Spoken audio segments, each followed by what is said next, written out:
देखो शिखरे आपणଙ୍କୁ ସ୍ୱାଗତ। ଆଜି ମେ 14 ତାରିଖ ଗୁରୁବାର। ଚାଲନ୍ତୁ ନଜର ପକାଇବା ଦେଶ ବିଦେଶର 30ଟି ବଡ଼ ଖବର ଉପରେ। ନମ୍ବର 1, ସିବିଏସ୍ଇ ଦ୍ୱାଦଶରେ କମିଲା ପାସ୍ ହାର, ଦେଶରେ 85.20%। କେନ୍ଦ୍ରୀୟ ମାଧ୍ୟମିକ ଶିକ୍ଷା ପରିଷଦ ସିବିଏସ୍ଇ ଦ୍ୱାରା ପରିଚାଳିତ ଦ୍ୱାଦଶ ଶ୍ରେଣୀ ପରୀକ୍ଷାଫଳ କାଲି ପ୍ରକାଶ ପାଇଛି। ଓଡ଼ିଶା ସମେତ ସାରା ଦେଶରେ ଛାତ୍ରଛାତ୍ରୀଙ୍କ ପ୍ରଦର୍ଶନ ଖରାପ ହୋଇଛି।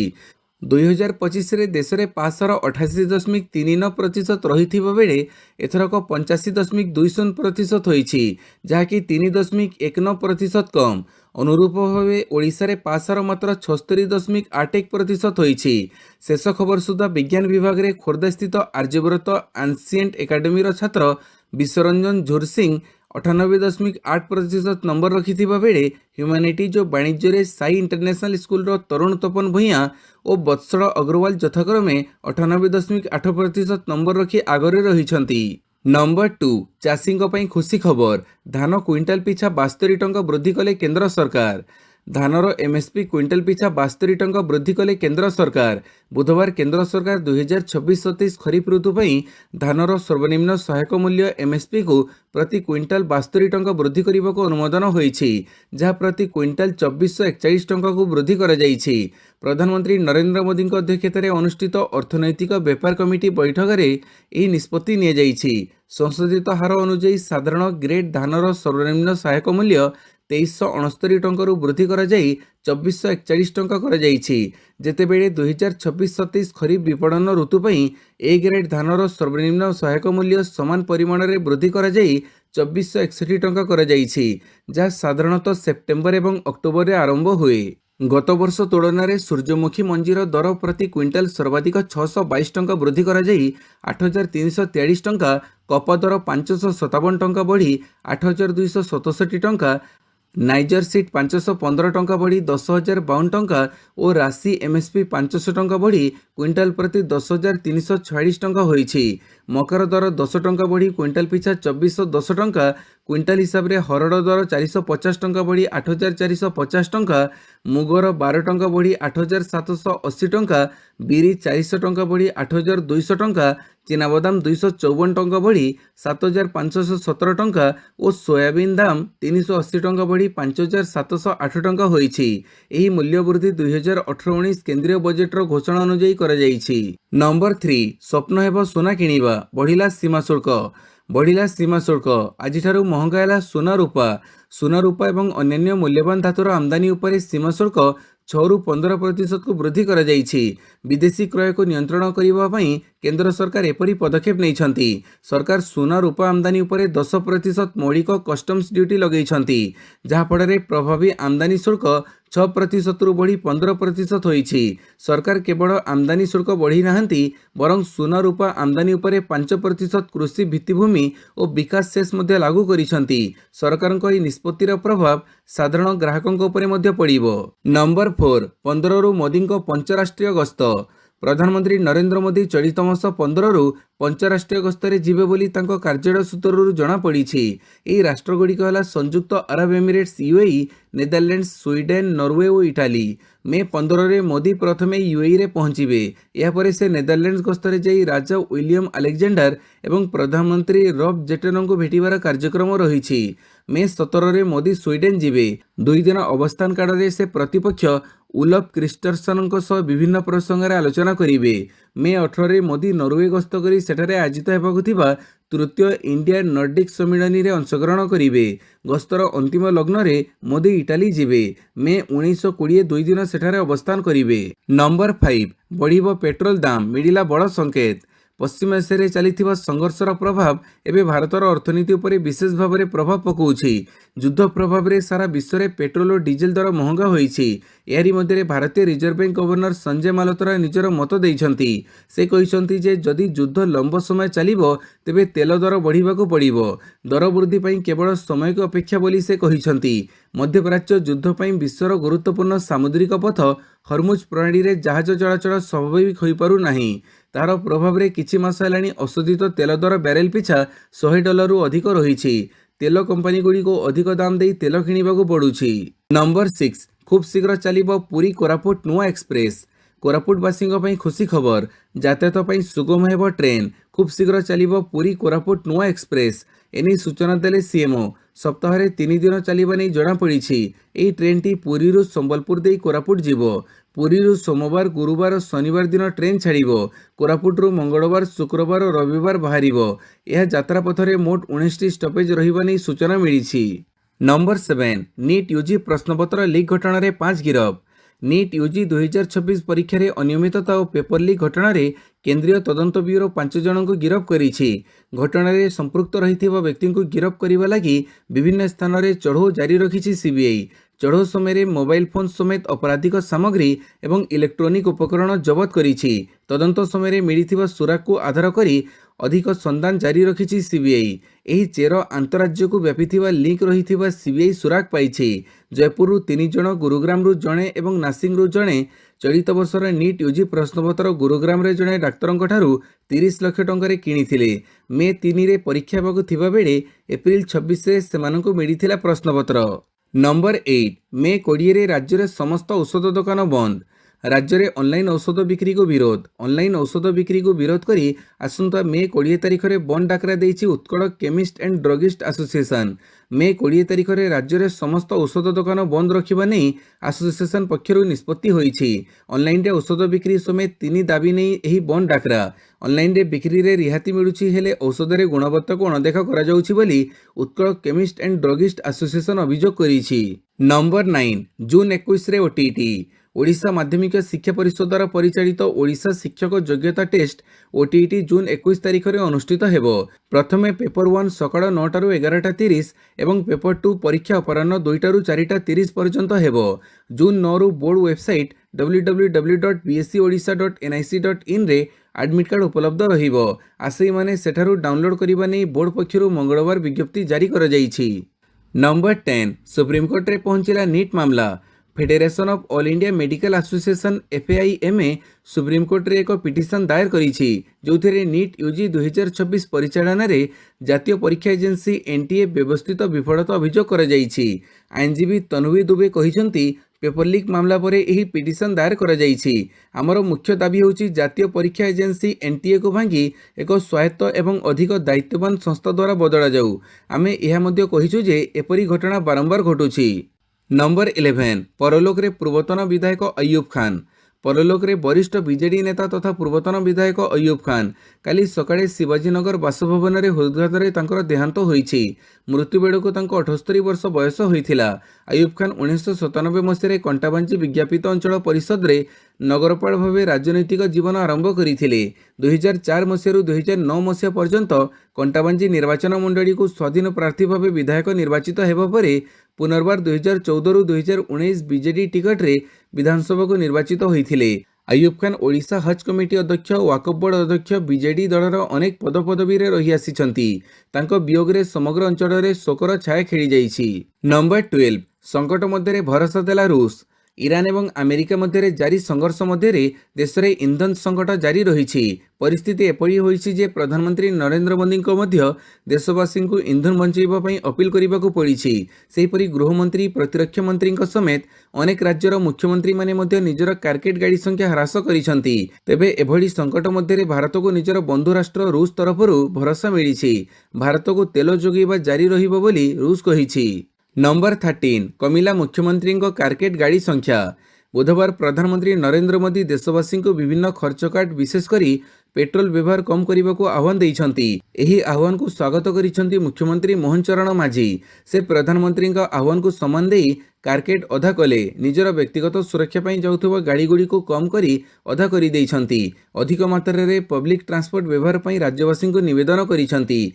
केवल आवश्यक स्थल रे गाड़ी व्यवहार करी अनावश्यक व्यवहार बंद रखिबाको मुख्यमंत्री परामर्श देइछंती। या सहित सुना किनिबा और अनावश्यक विदेश गस्त न करिबाको मध्य मुख्यमंत्री परामर्श देइछंती। नंबर 14 एक्शन मोड शुभेन्दु 3टी बड़ स्कामर सीबीआई तदंत निर्देश। एक्शन मोड्रे शुभेन्दु सरकार राज्य में दुर्नीतिखोर को धरिबा लागि जोर लगेई देइछंती शुभेन्दु। 3टी बड़ स्कामर सीबीआई तदंत निर्देश देले पश्चिमबंग मुख्यमंत्री शुभेन्दु अधिकारी। शुभेन्दु कहिसंती जे राज्य सरकार 3टी प्रमुख मामला रे मंजूरी प्रदान करिसंती। शिक्षक नियुक्ति दुर्नीति পৌর দুর্নীতি এবং সমবাୟ দুর্নীতি দুর্নীতি বিରୋଧରେ ସରକାର ଜିରୋ ଟଲେରାନ୍ସ ନୀତି ଗ୍ରହଣ କରୁଛନ୍ତି। ବର୍ତ୍ତମାନର ସରକାର ଦୁର୍ନୀତି ଏବଂ ସଂସ୍ଥାଗତ ଅନିୟମିତତା ବିରୁଦ୍ଧରେ ଜିରୋ ଟଲେରାନ୍ସ ନୀତି ଗ୍ରହଣ କରିଛନ୍ତି। ସେ ଆହୁରି ଦୃଢ଼ ଭାବରେ କହିଛନ୍ତି ଯେ ସରକାରୀ ପ୍ରତିଷ୍ଠାନ ଏବଂ ସରକାରୀ ବ୍ୟବସ୍ଥାର ଅପବ୍ୟବହାରରେ ସମ୍ପୃକ୍ତ ସମସ୍ତ ବ୍ୟକ୍ତିଙ୍କ ବିରୁଦ୍ଧରେ କଠୋର କାର୍ଯ୍ୟାନୁଷ୍ଠାନ ଗ୍ରହଣ କରାଯିବ। ତିନିଟି ବଡ଼ ଦୁର୍ନୀତିକୁ ନେଇ ମମତା ସରକାରରେ ହଟଚମଟ ହୋଇଥିଲା। ନମ୍ବର 15 ତେଲ ସଂକଟ, ଏସବୁ ସ୍ଥାନକୁ ବିମାନ ଚଳାଚଳ ବନ୍ଦ। ଏୟାର ସ୍ପେସ୍ କଟକଣା ଏବଂ ବର୍ଦ୍ଧିତ ଜେଟ୍ ଇନ୍ଧନ ମୂଲ୍ୟ ଯୋଗୁଁ ଏୟାର ଇଣ୍ଡିଆ ଏକ ବଡ଼ ଓ ଗୁରୁତ୍ୱପୂର୍ଣ୍ଣ ନିଷ୍ପତ୍ତି ନେଇଛି। ବିମାନ କମ୍ପାନୀ ଏହାର ଅନ୍ତର୍ଜାତୀୟ ବିମାନ ଉଡ଼ାଣ ହ୍ରାସ କରିବ। ଏହା ସହିତ କିଛି ବିଦେଶୀ ରୁଟ୍ରେ ସେବା ଅସ୍ଥାୟୀ ଭାବରେ ବନ୍ଦ କରାଯିବ। ପଶ୍ଚିମ ଏସିଆ ବିବାଦ, ବୃଦ୍ଧି ପାଉଥିବା ଜେଟ୍ ଇନ୍ଧନ ମୂଲ୍ୟ ଏବଂ ପ୍ରମୁଖ ଅଞ୍ଚଳଗୁଡ଼ିକରେ ଆକାଶ ସୀମା ପ୍ରତିବନ୍ଧକ ମଧ୍ୟରେ ଏୟାର ଇଣ୍ଡିଆ ବୁଧବାର ଜୁନ୍ରୁ ଅଗଷ୍ଟ 2026 ମଧ୍ୟରେ 29ଟି ଅନ୍ତର୍ଜାତୀୟ ରୁଟ୍ରେ ଫ୍ରିକ୍ୱେନ୍ସି ସ୍ଥଗିତ ଏବଂ ହ୍ରାସ କରିବା ଘୋଷଣା କରିଛି। Delhi, Chicago, Mumbai, New York, Delhi, Shanghai ଏବଂ ଚେନ୍ନାଇ, ସିଙ୍ଗାପୁର ଭଳି ପ୍ରମୁଖ ରୁଟ୍ରେ ସେବା ଅସ୍ଥାୟୀ ଭାବରେ ବନ୍ଦ ରହିବ। ଏଗୁଡ଼ିକ ବ୍ୟତୀତ ଅନ୍ୟ 2ଟି ଅନ୍ତର୍ଜାତୀୟ ରୁଟ୍ରେ ମଧ୍ୟ ବିମାନ ଚଳାଚଳ ବନ୍ଦ ରହିବ। ଏହି ନିଷ୍ପତ୍ତି ସିଧାସଳଖ ଯାତ୍ରୀ ଏବଂ ଯାତ୍ରା ଯୋଜନାକୁ ପ୍ରଭାବିତ କରିବ। ନମ୍ବର 16 ଦାୟିତ୍ୱ ନେଲେ ପୁଡୁଚେରୀ ମୁଖ୍ୟମନ୍ତ୍ରୀ ଏନ୍ ରଙ୍ଗସ୍ୱାମୀ। ବୁଧବାର ପୁଡୁଚେରୀର ମୁଖ୍ୟମନ୍ତ୍ରୀ ଭାବରେ ଦାୟିତ୍ୱ ଗ୍ରହଣ କରିଛନ୍ତି ଏନ୍ ରଙ୍ଗସ୍ୱାମୀ। ଏଆଇଏନ୍ଆରସି ପ୍ରତିଷ୍ଠାତା ପୁଡୁଚେରୀର ମୁଖ୍ୟମନ୍ତ୍ରୀ ଭାବରେ ଶପଥ ଗ୍ରହଣ କରିଛନ୍ତି। ପୁଡୁଚେରୀର ଏଲ୍ଜି କେ କୈଳାସନାଥନ୍ ତାଙ୍କୁ ପଦ ଏବଂ ଗୋପନୀୟତାର ଶପଥପାଠ କରାଇଲେ। ବିଜେପି ରାଷ୍ଟ୍ରୀୟ ଅଧ୍ୟକ୍ଷ ନୀତିନ ନବୀନଙ୍କ ଉପସ୍ଥିତିରେ ଶପଥ ଗ୍ରହଣ କରାଯାଇଥିଲା। ସମାରୋହ ପରେ ସାମ୍ବାଦିକମାନଙ୍କୁ ସମ୍ବୋଧିତ କରି ମୁଖ୍ୟମନ୍ତ୍ରୀ ଭୋଟରଙ୍କ ପ୍ରତି କୃତଜ୍ଞତା ପ୍ରକାଶ କରିଥିଲେ ଏବଂ ନବଗଠିତ ଏନ୍ଡିଏ ସରକାରଙ୍କ ପ୍ରାଥମିକତା ଉପରେ ଆଲୋକପାତ କରିଥିଲେ।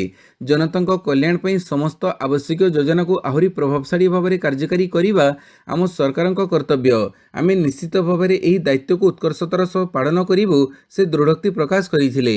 ନମ୍ବର 17 ଦୁଇ ଫାଡ଼ ହେଲା ଏଆଇଏଡିଏମ୍କେ, ବିଦା ହେଲେ 25 ବିଧାୟକ। ତାମିଲନାଡୁ ରାଜନୀତିରେ ଘୋଡ଼ିକେ ଘୋଡ଼ା ଛୁଟୁଛି। ତାମିଲନାଡୁରେ ଦୁଇ ଫାଡ଼ ହେଲା ଏଆଇଏଡିଏମ୍କେ, ମହଙ୍ଗା ହେଲା ବିଜୟଙ୍କୁ ସମର୍ଥନ। ତାମିଲନାଡୁ ବିଧାନସଭା ନିର୍ବାଚନ ପରେ ଏଆଇଏଡିଏମ୍କେରେ ଦେଖାଯାଇଥିବା ବିବାଦ ଏବେ ତୀବ୍ର ରୂପ ଧାରଣ କରିଛି। ବୁଧବାର ଏଆଇଏଡିଏମ୍କେର ମୁଖିଆ ଇଡାପାଡ଼ି କେ ପାଲାନସ୍ୱାମୀ ବିଦ୍ରୋହୀ ନେତାଙ୍କ ବିରୋଧରେ ଗ୍ରହଣ କରିଛନ୍ତି କାର୍ଯ୍ୟାନୁଷ୍ଠାନ। ଏସ୍ପି ଭେଲୁମଣି ଓ ସିବି ସୋନମୁଗମଙ୍କ ସମେତ ଏକାଧିକ ବିଦ୍ରୋହୀଙ୍କୁ ଦଳୀୟ ପଦରୁ ବହିଷ୍କାର କରିଛନ୍ତି। ଏହି ବିଦ୍ରୋହୀମାନେ ଆଜି ତାମିଲନାଡୁ ବିଧାନସଭାରେ ଦଳୀୟ ହୁଇପ୍କୁ ବେଖାତିର କରିଥିଲେ। ସେମାନେ ଟିଭିକେ ମୁଖ୍ୟ ବିଜୟଙ୍କୁ ଆସ୍ଥା ଭୋଟରେ ସମର୍ଥନ ଦେଇଥିଲେ। ଏହାପରେ ଇପିଏସ୍ ଦଳର ବିଭିନ୍ନ ପଦପଦବୀରେ ଥିବା ନେତାଙ୍କୁ ବହିଷ୍କାର କରିଛନ୍ତି। ମୋଟ 29 ଜଣ ଏଆଇଏଡିଏମ୍କେ ନେତାଙ୍କୁ ଦଳୀୟ ପଦପଦବୀରୁ ହଟେଇ ଦିଆଯାଇଛି। ଏମାନଙ୍କ ମଧ୍ୟରେ 13 ଜଣ ବିଧାୟକ ରହିଛନ୍ତି। ନମ୍ବର 18 ନନ୍ଦୀଗ୍ରାମ ବିଧାନସଭା ଆସନ ଛାଡ଼ିବି, କହିଲେ ପଶ୍ଚିମବଙ୍ଗ ମୁଖ୍ୟମନ୍ତ୍ରୀ। ପଶ୍ଚିମବଙ୍ଗର ମୁଖ୍ୟମନ୍ତ୍ରୀ ଶୁଭେନ୍ଦୁ ଅଧିକାରୀ ବୁଧବାର ବଡ଼ ଘୋଷଣା କରିଛନ୍ତି। ସେ 2ଟି ବିଧାନସଭା ଆସନରୁ ନିର୍ବାଚନ ଜିତିଥିବା ବେଳେ ଆଉ ଗୋଟିଏ ସିଟ୍ ଛାଡ଼ିବା ସମ୍ପର୍କରେ କହିଛନ୍ତି। ସେ ଭବାନୀପୁର ଆସନ ରଖିବେ ଓ ନିଜର ପାରମ୍ପରିକ ସିଟ୍ ନନ୍ଦୀଗ୍ରାମକୁ ଛାଡ଼ିବେ ବୋଲି ସୂଚନା ଦେଇଛନ୍ତି। ସେ କହିଛନ୍ତି, ମୁଁ 2ଟି ବିଧାନସଭା ଆସନର ବିଧାୟକ ଭାବେ ଶପଥ ନେଇପାରିବି ନାହିଁ। ନମ୍ବର 19 ଶୁଭେନ୍ଦୁଙ୍କ ବ୍ୟକ୍ତିଗତ ସହାୟକଙ୍କୁ ହତ୍ୟା ଘଟଣା, 7 ଜଣିଆ ସିବିଆଇ ଟିମ୍ ଗଠିତ। ପଶ୍ଚିମବଙ୍ଗ ମୁଖ୍ୟମନ୍ତ୍ରୀ ଶୁଭେନ୍ଦୁ ଅଧିକାରୀଙ୍କ ବ୍ୟକ୍ତିଗତ ସହାୟକ ଚନ୍ଦ୍ରନାଥ ରଥଙ୍କୁ କେତେକ ଦୁର୍ବୃତ୍ତ ଚଳିତ ମାସ 6 ତାରିଖରେ ଉତ୍ତର 24 ପରଗଣା ଜିଲ୍ଲା ଅନ୍ତର୍ଗତ ମଧ୍ୟମ ଗ୍ରାମରେ ହତ୍ୟା କରିଛନ୍ତି। ଏହି ଘଟଣାରେ ରାଜ୍ୟ ପୋଲିସ 3 ଜଣଙ୍କୁ ଗିରଫ କରିସାରିଥିବା ବେଳେ ରାଜ୍ୟ ସରକାର ଏହାର ସିବିଆଇ ତଦନ୍ତ ନିର୍ଦ୍ଦେଶ ଦେଇଛନ୍ତି। ଏହି ପରିପ୍ରେକ୍ଷୀରେ ବରିଷ୍ଠ ଆଇପିଏସ୍ ତଥା ଡିଆଇଜି ପଙ୍କଜ କୁମାର ସିଂଙ୍କ ନେତୃତ୍ୱରେ 7 ଜଣିଆ ଟିମ୍ ଗଠନ କରାଯାଇଛି।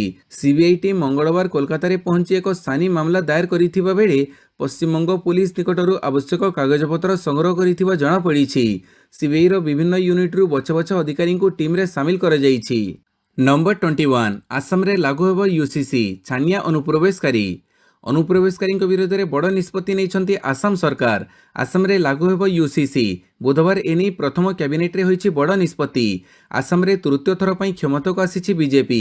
ପୁଣି ଥରେ ମୁଖ୍ୟମନ୍ତ୍ରୀ ହୋଇଛନ୍ତି ହେମନ୍ତ ବିଶ୍ବ ଶର୍ମା।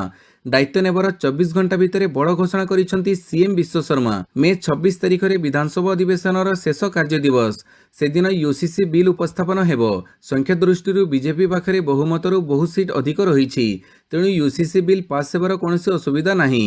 ଯଦି ୟୁସିସି ଲାଗୁ ହୁଏ ତାହେଲେ ଆସାମର ଅନୁପ୍ରବେଶକାରୀଙ୍କୁ ଚିହ୍ନଟ କରାଯାଇ ସେମାନଙ୍କୁ ସ୍ୱଦେଶ ଫେରାଇବା ନେଇ କଡ଼ାକଡ଼ି ବ୍ୟବସ୍ଥା ହେବ। ନମ୍ବର 22 ସନାତନ ଧର୍ମକୁ ଲୋପ କରାଯାଉ, କହିଲେ ଉଦୟନିଧି ଷ୍ଟାଲିନ୍। ତାମିଲନାଡୁ ବିଧାନସଭାରେ ବିରୋଧୀ ଦଳ ନେତା ଉଦୟନିଧି ଷ୍ଟାଲିନ୍ ପୁଣି ଥରେ ସନାତନ ଧର୍ମକୁ ନେଇ ବିବାଦୀୟ ମନ୍ତବ୍ୟ ଦେଇଛନ୍ତି। ନୂତନ ମୁଖ୍ୟମନ୍ତ୍ରୀ ବିଜୟଙ୍କ ଉପସ୍ଥିତିରେ ବିଧାନସଭା ମଧ୍ୟରେ ଉଦୟନିଧି ସନାତନ ଧର୍ମକୁ ସମ୍ପୂର୍ଣ୍ଣ ଭାବେ ଲୋପ କରିଦେବାକୁ ଆହ୍ୱାନ ଦେଇଛନ୍ତି। ଡିଏମ୍କେରେ ଏହି ନେତା ପୂର୍ବରୁ ମଧ୍ୟ ସନାତନ ଧର୍ମ ବିରୋଧରେ ଅନୁରୂପ ମନ୍ତବ୍ୟ ଦେଇ ବିବାଦରେ ପଡ଼ିଥିଲେ। ମଙ୍ଗଳବାର ବିଧାନସଭାକୁ ସମ୍ବୋଧିତ କରି ଉଦୟନିଧି କହିଥିଲେ ଯେ ଲୋକଙ୍କୁ ବିଭାଜିତ କରୁଥିବା ସନାତନ ଧର୍ମକୁ ସମ୍ପୂର୍ଣ୍ଣ ଭାବେ ଲୋପ କରାଯିବା ଉଚିତ। ଉଦୟନିଧିଙ୍କ ଏପରି ମନ୍ତବ୍ୟ ସମୟରେ ତାମିଲନାଡୁର ନୂତନ ମୁଖ୍ୟମନ୍ତ୍ରୀ ସି ଜୋସେଫ ବିଜୟ ଗୃହରେ ଉପସ୍ଥିତ ଥିଲେ। ମାତ୍ର ଏହି ସମୟରେ ବିଜୟ ଶାନ୍ତ ରହିଥିବା ଦେଖିବାକୁ ମିଳିଥିଲା। ସେ ଉଦୟନିଧିଙ୍କ ମନ୍ତବ୍ୟ ଉପରେ କୌଣସି ପ୍ରତିବାଦ କରିନଥିଲେ। ନମ୍ବର 23 ସରକାରୀ ବସ୍ରେ ଯିବାଆସିବା କରିବେ ପରିବହନ ମନ୍ତ୍ରୀ। ଇଭି ଗାଡ଼ି ବ୍ୟବହାର ପାଇଁ ପ୍ରଧାନମନ୍ତ୍ରୀ ଦେଶବାସୀଙ୍କୁ ଆହ୍ୱାନ ଦେଇଛନ୍ତି। ଏହାପରେ ପରିବହନ ମନ୍ତ୍ରୀ ବିଭୂତି ଭୂଷଣ ଜେନା ମଧ୍ୟ ଅଧିକ ଇଭି ଗାଡ଼ି ବ୍ୟବହାର କରିବାକୁ ଲୋକଙ୍କୁ ଅପିଲ କରିଛନ୍ତି। ଇଭି ପାଇଁ ସବସିଡି 2028 ଯାଏଁ ବୃଦ୍ଧି କରାଯାଇଛି। ପ୍ରଧାନମନ୍ତ୍ରୀ ନରେନ୍ଦ୍ର ମୋଦିଙ୍କ କଥା ମାନି ତେଲ କମ୍ ବ୍ୟବହାର କରିବାକୁ ମନ୍ତ୍ରୀ ପରାମର୍ଶ ଦେଇଛନ୍ତି। ଆଜି ପ୍ରଧାନମନ୍ତ୍ରୀ ନିଜେ ବ୍ୟବହାର କରୁଥିବା କନଭୟ ବା ସୁରକ୍ଷା ଯାନବାହନ ସଂଖ୍ୟା ଯଥେଷ୍ଟ ସୀମିତ କରିଦେଇଛନ୍ତି। ନିଜ ସୁରକ୍ଷାରେ ନିୟୋଜିତ ଗାଡ଼ିକୁ 50% ହ୍ରାସ କରିଛନ୍ତି। ମୋଦିଙ୍କ ସୁରକ୍ଷା ଏବଂ ଏସ୍ପିଜି ପ୍ରୋଟୋକଲ ଅନୁସାରେ ଆବଶ୍ୟକ ସୁରକ୍ଷା ବ୍ୟବସ୍ଥା ବଜାୟ ରଖି ଯାନବାହନ ସଂଖ୍ୟା ହ୍ରାସ କରାଯାଇଛି। 3 ପାଇଲଟ ଗାଡ଼ି ମଧ୍ୟରୁ ମାତ୍ର ଗୋଟିଏ ବ୍ୟବହାର କରିବେ ଏବଂ ମୁଁ ନିଜେ ସରକାରୀ ବସ୍ରେ ଯିବାଆସିବା କରିବି ବୋଲି ମନ୍ତ୍ରୀ କହିଛନ୍ତି। ନମ୍ବର 24 କୋଲ୍ ଗ୍ୟାସିଫିକେସନ୍ ପାଇଁ 37,000 କୋଟିର ପ୍ରୋତ୍ସାହନ। ପ୍ରଧାନମନ୍ତ୍ରୀ ନରେନ୍ଦ୍ର ମୋଦିଙ୍କ ଅଧ୍ୟକ୍ଷତାରେ ଅନୁଷ୍ଠିତ କେନ୍ଦ୍ର କ୍ୟାବିନେଟ୍ କୋଲ୍ ଗ୍ୟାସିଫିକେସନ୍ ପ୍ରକଳ୍ପ ପାଇଁ 37,000 କୋଟି ଟଙ୍କାର ପ୍ରୋତ୍ସାହନ ଯୋଜନା ମଞ୍ଜୁର କରିଛନ୍ତି। ଏ ସମ୍ପର୍କରେ ସୂଚନା ଦେଇ କେନ୍ଦ୍ର ସୂଚନା ଓ ପ୍ରସାରଣ ମନ୍ତ୍ରୀ ଅଶ୍ୱିନୀ ବୈଷ୍ଣବ କହିଛନ୍ତି ଯେ ଭାରତରେ 401 ନ୍ୟୁଟନ କୋଇଲା ଗଚ୍ଛିତ ଭଣ୍ଡାର ରହିଛି, ଯାହା ଆଗାମୀ 200 ବର୍ଷ ପାଇଁ ଯଥେଷ୍ଟ। ସାମ୍ପ୍ରତିକ ଭୂ ରାଜନୈତିକ ସ୍ଥିତି ସମ୍ପର୍କରେ ଆମ ସମସ୍ତଙ୍କୁ ଜଣାଅଛି। ଆତ୍ମନିର୍ଭର ହେବା ଲାଗି ଆମେ ଏହି ନିଷ୍ପତ୍ତି ନେଇଛୁ। କୋଲ୍ ଗ୍ୟାସିଫିକେସନ୍ ପ୍ରକ୍ରିୟାରେ କୋଇଲାକୁ ସିନ୍ଥେଟିକ୍ ଗ୍ୟାସ୍ରେ ପରିଣତ କରାଯିବ, ଯାହାକୁ ଜୀବାଶ୍ମ ଇନ୍ଧନର ବିକଳ୍ପ ଭାବେ ବ୍ୟବହାର କରାଯିବ। ଏହି ପ୍ରକ୍ରିୟା ମିଥାନଲ, ସାର, ହାଇଡ୍ରୋଜେନ ଓ ରସାୟନ ଉତ୍ପାଦନକୁ ମଧ୍ୟ ସମର୍ଥନ କରିବ। ଫଳରେ ତୈଳ ଆମଦାନୀରେ 83%, ମିଥାନଲରେ 90% ଓ ଆମୋନିଆ ଆମଦାନୀରେ 15% ନିର୍ଭରଶୀଳତା ହ୍ରାସ ପାଇବ। 2030 ସୁଦ୍ଧା 100 ନ୍ୟୁଟନ କୋଲ୍ ଗ୍ୟାସିଫିକେସନ୍ କ୍ଷମତା ହାସଲ କରିବାକୁ ସରକାର ମହତ୍ୱାକାଂକ୍ଷୀ ଲକ୍ଷ୍ୟ ରଖିଛନ୍ତି। ନମ୍ବର 25 ମୋଦି ସରକାରରେ 93 ଥର ପେପର ଲିକ୍ ହୋଇଛି, କହିଲେ କେଜରିୱାଲ। ପେପର ଲିକ୍ ଅଭିଯୋଗ ଯୋଗୁଁ ନିଟ୍ ୟୁଜି 2026 ପରୀକ୍ଷାପତ୍ର ବାତିଲ ଉପରେ ଆପ୍ ରାଷ୍ଟ୍ରୀୟ ସଂଯୋଜକ ଅରବିନ୍ଦ କେଜରିୱାଲ କହିଛନ୍ତି 2014ରେ ମୋଦି ସରକାର କ୍ଷମତାକୁ ଆସିବା ପରଠାରୁ ପରୀକ୍ଷାପତ୍ର ଲିକ୍ ହେବାର 93ଟି ଘଟଣା ଘଟିଛି। ଅଧିକାଂଶ ପେପର ଲିକ୍ ବିଜେପି ସରକାରଙ୍କ ଅଧୀନରେ ଘଟିଛି। ଏହା 6 କୋଟି ଛାତ୍ରଛାତ୍ରୀଙ୍କୁ ପ୍ରଭାବିତ କରିଛି। ଅଧିକାଂଶ ପେପର ଲିକ୍ ଘଟଣା ବିଜେପି ଶାସିତ ରାଜ୍ୟ ରାଜସ୍ଥାନ, ୟୁପି, ଉତ୍ତରାଖଣ୍ଡ ଓ ଗୁଜରାଟରେ ଘଟିଛି। କେନ୍ଦ୍ରରେ ଏହି ରାଜ୍ୟଗୁଡ଼ିକରେ ବିଜେପି ସରକାର ରହିବା ଏକ ସଂଯୋଗ ନୁହେଁ। ଆମେ ରିପୋର୍ଟ ପାଉଛୁ ଯେ ସାମ୍ପ୍ରତିକ ନିଟ୍ ପ୍ରଶ୍ନପତ୍ର ଲିକ୍ ଘଟଣାର କେନ୍ଦ୍ରସ୍ଥଳ ରାଜସ୍ଥାନ। ଏହା ସନ୍ଦେହ ସୃଷ୍ଟି କରେ, ସେମାନଙ୍କର ନେତାମାନେ କ'ଣ ସମ୍ପୃକ୍ତ? ଯଦି ଏହା ସତ, ତେବେ ସିବିଆଇ କ'ଣ କରିପାରିବ? ମୁଁ ଜେନ୍ଜେଟ୍କୁ ପଚାରିବାକୁ ଚାହୁଁଛି, ଏହା ଜାରି ରହିବା ଉଚିତ କି? ନମ୍ବର 26 ବଡ଼ ଝଟକା, ବଢ଼ିଲା ଅମୁଲ କ୍ଷୀର ଦାମ। ପୁଣି ମହଙ୍ଗା ମାଳ, ବଢ଼ିଲା ଅମୁଲ କ୍ଷୀର ଦାମ। ଦୁଗ୍ଧ ଏବଂ ଏଫ୍ଏମ୍ସିଜି କ୍ଷେତ୍ରରୁ ଗ୍ରାହକମାନଙ୍କ ପାଇଁ ଗୁରୁତ୍ୱପୂର୍ଣ୍ଣ ବଡ଼ ଖବର ଆସିଛି। ଦେଶର ଅଗ୍ରଣୀ ଦୁଗ୍ଧ ସମବାୟ ସଂସ୍ଥା ଅମୁଲ ଏହାର ଦୁଗ୍ଧ ମୂଲ୍ୟ ବୃଦ୍ଧି କରିବାକୁ ନିଷ୍ପତ୍ତି ନେଇଛି, ଯାହା ସିଧାସଳଖ ସାଧାରଣ ବ୍ୟକ୍ତିଙ୍କ ମାସିକ ବଜେଟ୍ ଉପରେ ପ୍ରଭାବ ପକାଇବ। ଅମୁଲ ଦ୍ୱାରା ପ୍ରଦାନ କରାଯାଇଥିବା ସୂଚନା ଅନୁଯାୟୀ ସାରା ଭାରତରେ କ୍ଷୀର ମୂଲ୍ୟ ଲିଟର ପିଛା 2 ଟଙ୍କା ବୃଦ୍ଧି କରାଯାଇଛି। ଏହା ଏକ ଜାତୀୟ ମୂଲ୍ୟ ବୃଦ୍ଧି, ଯାହା ଦେଶର ସମସ୍ତ ବଜାରରେ ସମାନ ଭାବରେ କାର୍ଯ୍ୟକାରୀ ହେଉଛି। ନମ୍ବର 27 ପାକିସ୍ତାନରେ ବିସ୍ଫୋରଣ, 9 ମୃତ। ପାକିସ୍ତାନର ଖୈବର ପଖ୍ତୁନଖ୍ୱା ପ୍ରଦେଶ ଅନ୍ତର୍ଗତ ଲାକି ମାରୁଆ ଜିଲ୍ଲାରେ ମଙ୍ଗଳବାର ଏକ ବୋମା ବିସ୍ଫୋରଣ ଘଟଣାରେ 9 ଜଣ ପ୍ରାଣ ହରାଇଛନ୍ତି। 35ରୁ ଅଧିକ ଲୋକ ଆହତ ହୋଇଥିବା ବେଳେ ସେମାନଙ୍କୁ ଡାକ୍ତରଖାନାରେ ଭର୍ତ୍ତି କରାଯାଇଛି। ମୃତକଙ୍କ ମଧ୍ୟରେ 2 ଜଣ ଟ୍ରାଫିକ୍ କନେଷ୍ଟବଳ ଓ 3 ଜଣ ମହିଳା ସାମିଲ ଅଛନ୍ତି। ଜନଗହଳିପୂର୍ଣ୍ଣ ମାର୍କେଟରେ ଏକ ରିକ୍ସାରେ ରଖାଯାଇଥିବା ବୋମାକୁ ରିମୋଟ କଣ୍ଟ୍ରୋଲ ସାହାଯ୍ୟରେ ବିସ୍ଫୋରଣ କରାଯାଇଛି ବୋଲି ସ୍ଥାନୀୟ ପୁଲିସ ମୁଖ୍ୟ ଅଜମତୁଲ୍ଲା କହିଛନ୍ତି। କୌଣସି ଆତଙ୍କବାଦୀ ସଂଗଠନ ଏହି ବିସ୍ଫୋରଣ ପାଇଁ ନିଜକୁ ଦାୟୀ କରିନାହାନ୍ତି। ନମ୍ବର 28 ଏସୀୟ ବରିଷ୍ଠ ଭାରୋତ୍ତୋଳନ, ଜ୍ଞାନେଶ୍ୱରୀ ଜିତିଲେ 2 ପଦକ। ଏସୀୟ ବରିଷ୍ଠ ଭାରୋତ୍ତୋଳନର 53 କିଲୋଗ୍ରାମ ବର୍ଗରେ ଭାରତର ଜ୍ଞାନେଶ୍ୱରୀ ଯାଦବ ରୌପ୍ୟ ଓ କାଂସ୍ୟ ପଦକ ଜିତିଛନ୍ତି। ସେ ସ୍ନାଚରେ 88 କିଲୋଗ୍ରାମ ଉଠାଇ ରୌପ୍ୟ ଜିତିଥିବା ବେଳେ ସାମଗ୍ରିକ ବର୍ଗରେ 194 କିଲୋଗ୍ରାମ ଭାରୋତ୍ତୋଳନ କରି କାଂସ୍ୟ ଜିତିଛନ୍ତି। ଏହି ବର୍ଗରେ ସ୍ୱର୍ଣ୍ଣ ଜିତିଛନ୍ତି ଚୀନର ଜିଲାନ୍ ଝାଓ। ସେ ମୋଟ 216 କିଲୋଗ୍ରାମ ଭାର ଉଠାଇଥିଲେ। ସେହିପରି ଭିଏତନାମର ହୋଇ ହୋଙ୍ଗ ଗୁଏନ୍ 195 କିଲୋଗ୍ରାମ ଭାର ଉଠାଇ ରୌପ୍ୟ ଜିତିଛନ୍ତି। ଏହା ପୂର୍ବରୁ ଗତ ସୋମବାର ଭାରତର କୋମଲ କୋହର 48 କିଲୋଗ୍ରାମ ବର୍ଗରେ କାଂସ୍ୟ ଜିତିଥିଲେ। ଏହି ପ୍ରତିଯୋଗିତାରେ ଗାନ୍ଧୀନଗର ମହାତ୍ମା ମନ୍ଦିର ଓ ପ୍ରଦର୍ଶନୀ କେନ୍ଦ୍ରଠାରେ ସୋମବାରଠାରୁ ଆରମ୍ଭ ହୋଇଛି। ଏଥିରେ 28 ଏସୀୟ ଦେଶ ଓ 2 ରାଜ୍ୟଗୋଷ୍ଠୀ ଦେଶରୁ ନେଟ୍ 178 ଭାରୋତ୍ତୋଳକ ଯୋଗ ଦେଇଛନ୍ତି। ଏହା ଆସନ୍ତା 17 ତାରିଖ ପର୍ଯ୍ୟନ୍ତ ଚାଲିବ। Number 29 Thailand open badminton, pre କ୍ୱାର୍ଟରରେ ସିନ୍ଧୁ ଲକ୍ଷ୍ୟ। थाईलैंड ओपन बैडमिंटन रे भारतीय प्रतियोगी पीवी सिंधु लक्ष्य सेन कादम्बी श्रीकांत द्वितीय राउंड रे प्रवेश करिसंती। महिला एककरे दुई थरर ओलंपिक पदक विजयिनी सिंधु चाइनीज ताइपेईर तुंग सियो टोंग को सीधा सड़क 21-9 21-12 परास्त करिसंती। पुरुष एककरे दुई थरर ऑलराउंडर फाइनालिस्ट सप्तम मान्यता प्राप्त लक्ष्य सेन सिंगापुर जिया हेंग जासन तेह को सीधा सड़क 21-16 21-17 परास्त करिसंती। सेहीपरि श्रीकांत सिंगापुर लोह कियान येंग को 21-14 21-15 परास्त करिसंती। गुरुवार प्री क्वार्टर रे लक्ष्य चीन रो झू चुआन चेंग भेटिबे। सेहीपरि सिंधु डेनमार्क रो आमेली सुलजंकु और श्रीकांत चाइनीज ताइपेई रो सुली यांग को भेटिबे। नंबर 30 फिफा विश्वकप ब्राजिल रो प्रारंभिक दल रे नेमार। जून 11 रु जुलाई 19 पर्यंत कानाडा मेक्सिको अमेरिका रे फिफा फुटबॉल विश्वकप खेला जिवो। एही विश्वकप पई ब्राजिल रो प्रारंभिक दल घोषणा करा जायछि। 50 जणिया प्रारंभिक दलरू विश्वकप पई ब्राजिल रो चूड़ांत दल घोषणा करा जिवो। प्रारंभिक दल रे विश्वर अन्यतम श्रेष्ठ फॉरवर्ड नेमार को स्थान मिलिछि। गत 3 वर्ष होला नेमार आहतगत समस्या भोगिथिले हे तांको उपरे आस्था प्रकट करिसंती दलर मुख्य प्रशिक्षक कार्लो आंसेलोटी। 34 वर्ष वयस्क नेमार आहत थिबारु 2023 रु ब्राजिल पई खेली नाहंती। हेले नेमार 3 थर ब्राजिल पई विश्वकप खेलिसंती। विश्व कीर्तिमान सर्वाधिक 5 थर ब्राजिल फिफा विश्वकप जीतिछि। विश्वकप रे ग्रुप सी रे ब्राजिल स्थान पाइछि। एही ग्रुप रे थिबा अन्य दल माने हेले मोरक्को, हाइती और स्कॉटलैंड। वीडियोटी को संपूर्ण देखिथिबारु बहुत बहुत धन्यवाद।